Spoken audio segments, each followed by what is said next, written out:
Bonjour à tous, aujourd'hui on va plonger au cœur d'une véritable histoire d'espionnage, mais une histoire qui se passe à l'intérieur même de notre corps. On va voir comment le cerveau, en secret, gère nos fonctions les plus vitales. Et pour ça, il utilise des messagers chimiques super puissants, de véritables agents spéciaux en mission.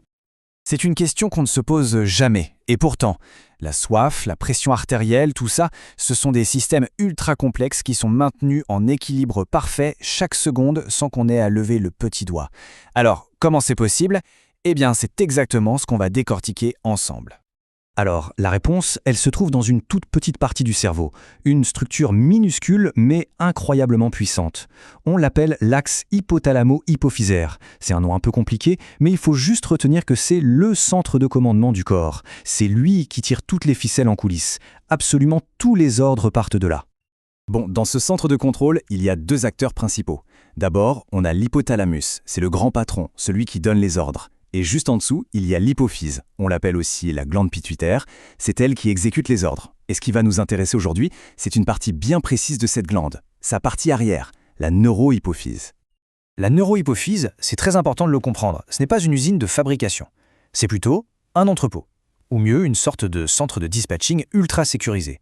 Nos fameux agents spéciaux, les hormones, ne sont pas créés ici. Non, ils sont fabriqués plus haut, dans l'hypothalamus, et ensuite ils sont envoyés ici pour être stockés, bien au chaud, prêts à être déployés à leur moindre alerte. Alors quel est le premier problème majeur que le corps doit gérer en permanence ? Eh bien, c'est de maintenir un équilibre parfait en eau. Une mission cruciale. Et pour ça, le cerveau déploie son premier agent d'élite, l'ADH, ou hormone antidiurétique. On pourrait lui donner un nom de code, un truc du genre le gardien de l'eau. Et le parcours de cet agent est d'une simplicité, mais d'une efficacité redoutable. C'est simple. Étape 1, il est créé dans l'hypothalamus. Étape 2, il est transporté et stocké dans l'hypophyse postérieure, notre fameux entrepôt. Et étape 3, quand le signal est donné, il est libéré directement dans le sang. Mission acceptée. L'ADH, qu'on appelle aussi vasopressine, a une mission. Une seule mission principale, mais elle est absolument vitale. S'assurer que le corps ne perd pas trop d'eau. C'est littéralement le garant de notre équilibre hydrique. Sans lui, ce serait la catastrophe. D'accord, mais qu'est-ce qui déclenche la mission de l'ADH ? Comment le cerveau sait qu'il faut l'envoyer sur le terrain ? En fait, il y a 3 signaux d'alarme principaux. Premièrement, si le sang devient trop salé, trop concentré. Deuxièmement, si on commence à se déshydrater, donc que le volume d'eau global baisse. Et troisièmement, si un autre agent, l'angiotensine 2, sonne l'alarme d'une chute de pression artérielle. Dès qu'un de ces signaux s'allume, hop, l'ADH est libéré. Très bien, l'agent est déployé. Maintenant, comment est-ce qu'il accomplit sa mission ? Eh bien, il a une cible principale, les reins. C'est là, dans les reins, que toute la bataille pour l'économie de l'eau va se jouer. Alors, regardons ça de plus près. Le mécanisme est fascinant. L'ADH, notre agent, arrive via le sang jusqu'au rein. Là, il se fixe sur un récepteur sur la cellule, un peu comme une clé dans une serrure. Et ça déclenche toute une cascade de réactions à l'intérieur de la cellule. Le résultat ? La cellule va insérer dans sa membrane des sortes de tunnels, des canaux spéciaux appelés aquaporines 2. Ces canaux, ce sont littéralement des portes qui s'ouvrent pour laisser le repasser de l'urine vers le sang. Le corps récupère l'eau au lieu de l'éliminer. C'est simple, c'est élégant et c'est incroyablement efficace.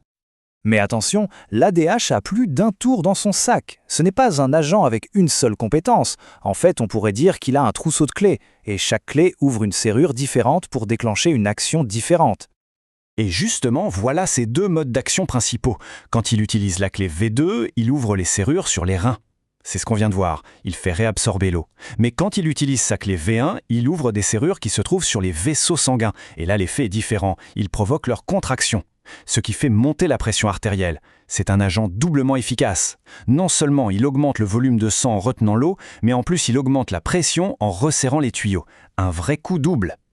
Allez, on quitte notre gardien de l'eau pour rencontrer un autre agent spécial, stocké dans la même base secrète, la neurohypophyse. Il est fabriqué juste à côté de l'ADH, mais sa mission n'a absolument rien à voir. Je vous présente l'ocytocine. Et c'est là que ça devient complètement fou. Regardez bien. Ces 2 hormones, qui ont des fonctions si radicalement différentes, l'une gère la plomberie du corps, l'autre la reproduction et les liens affectifs, eh bien, elles sont presque des jumelles. L'une comme l'autre, elles sont faites de seulement 9 acides aminés. Et la différence entre les deux, tenez-vous bien, seulement 2 de ces 9 petits blocs sont différents. C'est un exemple juste incroyable de l'efficacité de la nature. Alors, quelles sont les missions de l'ocytocine? Elles sont principalement liées à la reproduction. D'abord, elle est essentielle pour stimuler les contractions de l'utérus pendant l'accouchement.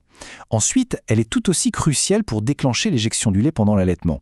Et ce qui est intéressant, c'est que sa libération est souvent déclenchée par des stimuli très physiques, très concrets, comme le réflexe de succion du bébé par exemple. Alors, récapitulons un peu l'ingéniosité de ce système. On a deux hormones, deux agents qui partent du même centre de commandement. Elles sont quasiment des copies conformes l'une de l'autre et pourtant elles accomplissent des missions qui n'ont rien à voir. Ce tableau résume tout ça parfaitement. D'un côté, on a l'ADH, le gardien de l'eau. Lieu de fabrication, noyau supraoptique. Cible, les reins, les vaisseaux sanguins. Mission, la rétention d'eau.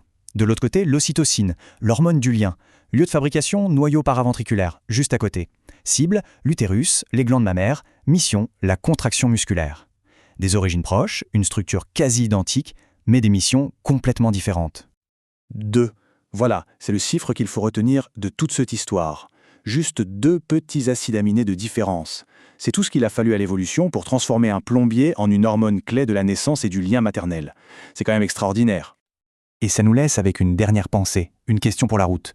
Si un changement aussi minuscule, quelques atomes à peine, peut changer complètement la mission d'une hormone, alors on peut se demander combien d'autres secrets aussi subtils, aussi élégants, sont à l'œuvre en silence pour faire fonctionner notre corps chaque jour. Ça laisse songeur, non?